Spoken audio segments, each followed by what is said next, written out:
একটি দেশ যার কাছে বিপুল পরিমাণ সমৃদ্ধ ইউরেনিয়াম রয়েছে বলে ধারণা করা হয়, কিন্তু সেই ইউরেনিয়াম এখন কোথায় আছে, কতটা আছে, কিংবা কি অবস্থায় আছে, এসব প্রশ্নের উত্তর দিতে পারছে না খোদ বিশ্বের প্রধান পরমাণু তদারকি সংস্থায়। ঠিক এমন তথ্যই উঠে এসেছে আন্তর্জাতিক পরমাণু শক্তি সংস্থা বা IAEA এর একটি গোপন প্রতিবেদনে। আর এরপরই ইরানের পারমাণবিক কর্মসূচি নিয়ে আবারও নতুন প্রশ্ন উঠেছে আন্তর্জাতিক অঙ্গনে। কারণ গত জুনে যুক্তরাষ্ট্র ও ইসরায়েলের হামলার পর থেকে দেশটির গুরুত্বপূর্ণ পারমাণবিক স্থাপনাগুলোতে প্রবেশ করতে পারছে না IAEA।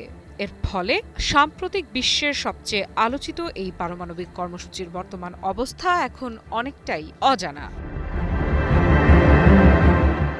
বার্তা সংস্থা রয়টার্সের হাতে পৌঁছানো ওই প্রতিবেদনে বলা হয়েছে, বর্তমানে ইরানের সমৃদ্ধ ইউরেনিয়ামের মজুদ সম্পর্কে IAEA এর কাছে নির্ভরযোগ্য কোনো তথ্য নেই। শুধু তাই নয়, ইউরেনিয়ামের পরিমাণ, এর গঠন কিংবা এটি কোথায় সংরক্ষণ করা হয়েছে এসব বিষয়ও নিশ্চিত করতে পারছে না সংস্থাটি।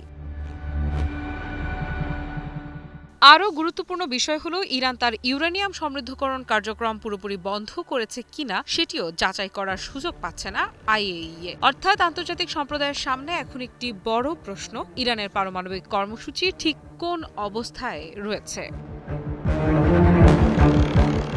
এই অনিশ্চয়তা আরও বেড়েছে আরেকটি কারণে। প্রতিবেদনে বলা হয়েছে, পরমাণু অস্ত্র বিস্তার রোধ চুক্তি বা NPT অনুযায়ী যে তদারকি কার্যক্রম পরিচালনা করার কথা, সেখান থেকেও কার্যত IAEA কে দূরে রাখা হয়েছে। ফলে সংস্থাটির নিয়মিত পর্যবেক্ষণ ব্যবস্থা এখন অনেকটাই অকার্যকর হয়ে পড়েছে।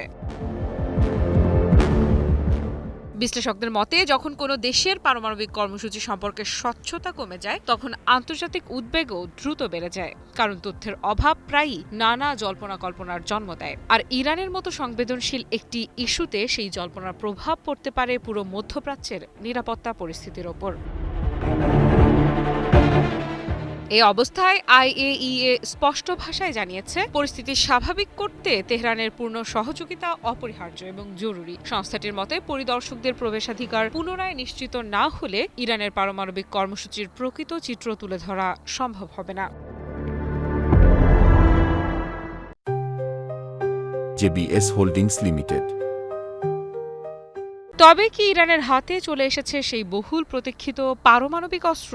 কেননা সাম্প্রতিক যুদ্ধে দেশটির সর্বোচ্চ নেতা থেকে শুরু করে শীর্ষ নেতৃত্বরা স্পষ্ট ঘোষণা দিয়েছেন, শত্রু যদি বাধ্য করে, প্রয়োজনে পারমাণবিক অস্ত্র তৈরির পথে হাঁটবে ইরান। আর এখন দেশটির পারমাণবিক অবস্থা সম্পর্কে যখন IAEA সম্পূর্ণ অন্ধকারে, তখন সেই প্রয়োজনের খাতিরে পারমাণবিক অস্ত্রও কি পারস্য উপসাগরীয় এই রাষ্ট্রের হাতে চলে এসেছে কিনা, সেটাই এখন বড় প্রশ্ন। কারণ ইরান বারবার হুঁশিয়ারি দিচ্ছে, নতুন যুদ্ধে সম্পূর্ণ নতুন অস্ত্র ব্যবহার করবে তারা, যা শত্রু কল্পনাও করতে পারবে না। তবে কি সেই নতুন অস্ত্র আর কোনো অস্ত্র নয়, বহুল প্রতীক্ষিত পারমাণবিক বোমা? আফ্রিদা ইফরাত, নিউজ 24।